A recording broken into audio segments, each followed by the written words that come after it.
Everyone, welcome back to my YouTube channel. तो आज का हमारा टॉपिक है डीजेनरेसी इन हाइड्रोजन एटम।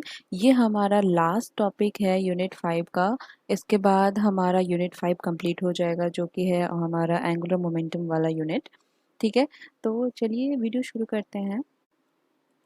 सो डीजेनरेसी इन हाइड्रोजन एटम को हम दो पार्ट में डिवाइड कर सकते हैं। एक है हमारा विद स्पिन और दूसरा है विदाउट स्पिन। ठीक है, तो विद स्पिन में अगर हमारा क्वांटम नंबर 4 है, जैसे कि MsP है अलोंग विथ N L और Ml, तो ये हो गया हमारा विद स्पिन। और विदाउट स्पिन में सिर्फ ओनली N L और Ml। ठीक है, यही सिर्फ तीन सिर्फ क्वांटम नंबर होता है और यहाँ पे 4 होता है। ठीक है, तो हाइड्रोजन एटम में विद स्पिन में जब हम डीजेनरेसी की बात करते हैं तो वो होता है 2n²। ठीक है, n है हमारा जहाँ पे प्रिंसिपल क्वांटम नंबर। और डीजेनरेसी की जब हम बात करते हैं विदाउट स्पिन, तो उसमें हमारा होता है n²। ठीक है, यहाँ पे 2n² होता है और यहाँ पे n² होता है। So degeneracy without spin, the total quantum number n takes only non-zero values 1 2 3 dot dot dot for a given L. The quantum number L may vary from 0 to n-1। ठीक है, ये सारा कॉन्सेप्ट मैंने पहले ही अच्छे से बता दिया है। So for each L, ML can take 2L plus 1 values, that is ML is equal to -L to L। और ML हमारा कहाँ से कहाँ तक जाएगा? ML हमारा जाएगा -L to L तक। ठीक है, और L हमारा जाएगा 0 to n-1 तक।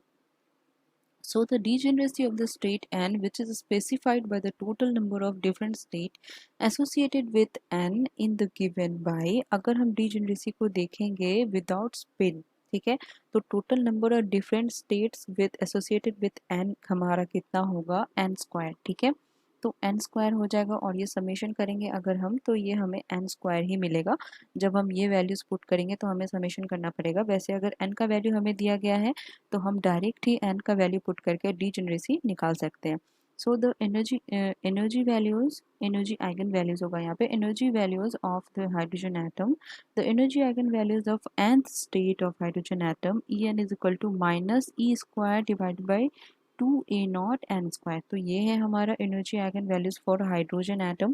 ठीक है, तो एनर्जी आइगन वैल्यूज में n का वैल्यू हमें कहाँ से कहाँ तक लाई करेगा? n is equal to 1 2 3 dot dot dot. ठीक है, and is called the principal quantum number ई, और En is equal to -13.6 divided by n² electron volt for hydrogen atom. ठीक है, हाइड्रोजन एटम के लिए हमारा एनर्जी आइगन वैल्यूज कुछ इस तरह है।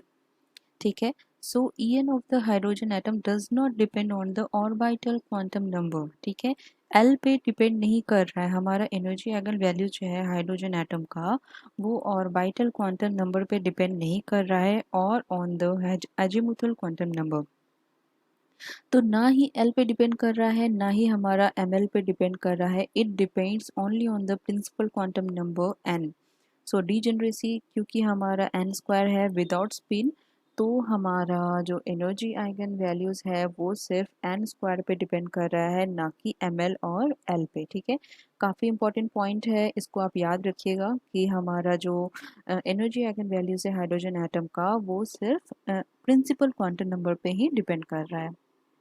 तो यहाँ पे समझने के लिए बहुत ही इम्पॉर्टेंट नोट पॉइंट है, the state of every hydrogenic electron in specified by the 3 quantum numbers NL-ML called the single particle state और ऑर्बिटल NL-M। ठीक है, according to the spectroscopic notation of the states corresponding to the respective numerical values L is equal to 0 1 2 3 4 5 dot dot dot are called the SPDFGH dot dot dot states। जब L का value 0 है तो वो S state है, जब 1 है तो P state है। इस तरह का कुछ नोटेशन हम लोग करते हैं स्पेक्ट्रोस्कोपिक नोटेशन में। ठीक है, तो L का वैल्यू जब 0 है तो S ऑर्बिटल है, जब L का वैल्यू 1 है तो P ऑर्बिटल है, और जब L का वैल्यू 2 है तो B ऑर्बिटल है। So the letters SPDF refers to sharp, principal, diffuse and fundamental levels। ठीक है, hence as shown in the previous table, for a given n is equal to s state is equal to 1 orbital n00। ठीक है, एक orbital होगा n is equal to 1 में, उसके बाद फिर n is equal to 0 में होगा। p स्टेट में हमारा 3 ऑर्बिटल होगा corresponding to m is equal to -1 0 0 1, तो 3 ऑर्बिटल हमें मिल जाएगा p स्टेट में। d स्टेट में 5 ऑर्बिटल होगा corresponding to m is equal to -2 -1 0 1 2 and so on. ठीक है, तो कुछ इस तरह का नोटेशन होगा हमारा। तो यहाँ पे जो टेबल की बात की गई है वो मैं आपको आगे दिखा दूंगी आगे स्लाइड्स में। तो यहाँ पे आप सिर्फ देखिए कि जब l का वैल्यू 0 होता है तो s ऑर्बिटल, l का वैल्यू 1 होता है तो p ऑर्बिटल, जब l का वैल्यू 2 होता है d ऑर्बिटल, ऐसे ही करते करते हमारा सारा वैल्यूज हमें मिलता है। ठीक है,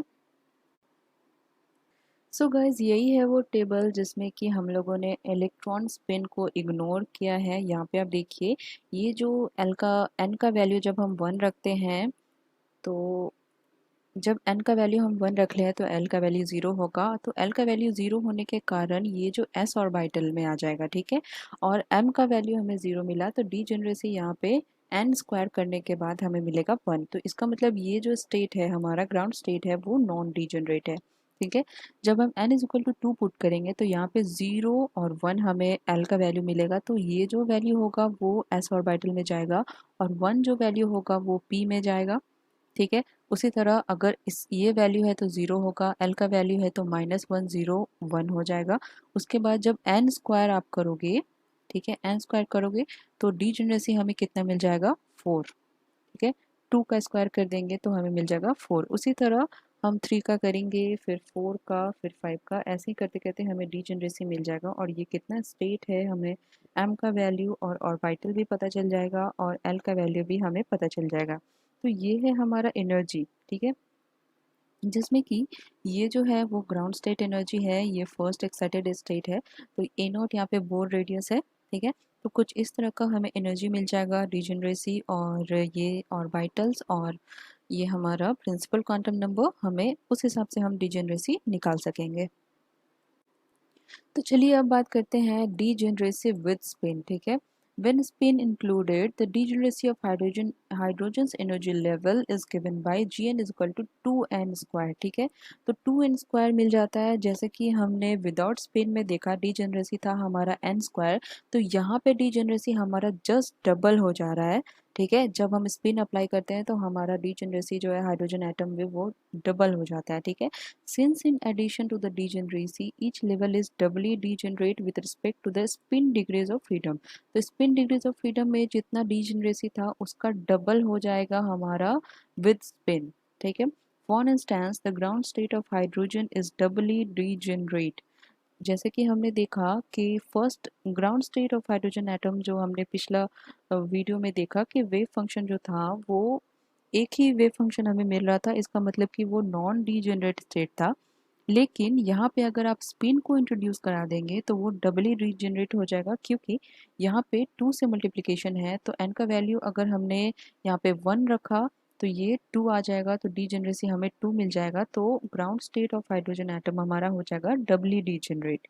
since psi 1001 by 2 and psi 100 minus 1 by 2 correspond to the same energy, similarly same energy correspond कर रहा है। यहाँ पे देखिए -13.6 है लेकिन 2 वेव फंक्शन है हमारे पास। ठीक है, तो यहाँ पे डीजेनरेसी ऑफ कोर्स होगा। Similarly the first excited state is 8 fold degenerate. ठीक है, जैसे कि सेकंड यहाँ पे हम लोग फर्स्ट एक्साइटेड स्टेट की बात कर रहे हैं तो यहाँ पे n का वैल्यू 2 हो जाएगा, तो 2 का स्क्वायर इज इक्वल टू 8 हो जाएगा हमारे पास। बिकॉज द 8 स्टेट, यहाँ पे हमें कुछ इस तरह का एनर्जी, यहाँ पे हमें कुछ इस तरह का वेव फंक्शन मिल जाएगा विद स्पिन। ठीक है, यहाँ पे देखिए आप, यहाँ पे 1/2 है, यहाँ पे -1/2, फिर यहाँ पे +1/2, यहाँ पे -1/2। तो जितना भी हमारा स्टेट था उसमें डबल हो जाएगा वो स्टेट हमारा विद स्पिन डीजेनरेसी के केस में। ठीक है, correspond to the same energy. तो ये सारा जो वेव फंक्शन है उसका सिर्फ एक ही एनर्जी है। ठीक है, -13.6 डिवाइडेड बाई 4 इलेक्ट्रॉन वोल्ट। तो इतना सारा वेव फंक्शन का एक ही एनर्जी है, इसलिए यहाँ पे डीजेनरेसी होगा और ये होगा 8 फोल्ड डीजेनरेट। सो गाइज यहाँ पे हमारा डीजेनरेसी इन हाइड्रोजन एटम का डिस्कशन ख़त्म होता है और ये यूनिट भी यहाँ पे आके हमारा ख़त्म होता है। आई होप आपको हाइड्रोजन एटम अच्छे से समझ में आया होगा। अगर कोई भी डाउट है या कोई भी प्रॉब्लम है आपको इस वीडियो से रिलेटेड तो प्लीज़ आप मुझे कमेंट सेक्शन में ज़रूर बताएं। और अगर आपको ये वीडियो अच्छा लगा तो प्लीज़ सब्सक्राइब करें, लाइक करें, शेयर करें अपने दोस्तों के साथ। तो मिलते हैं अगले वीडियो में। Thanks for watching guys, bye bye.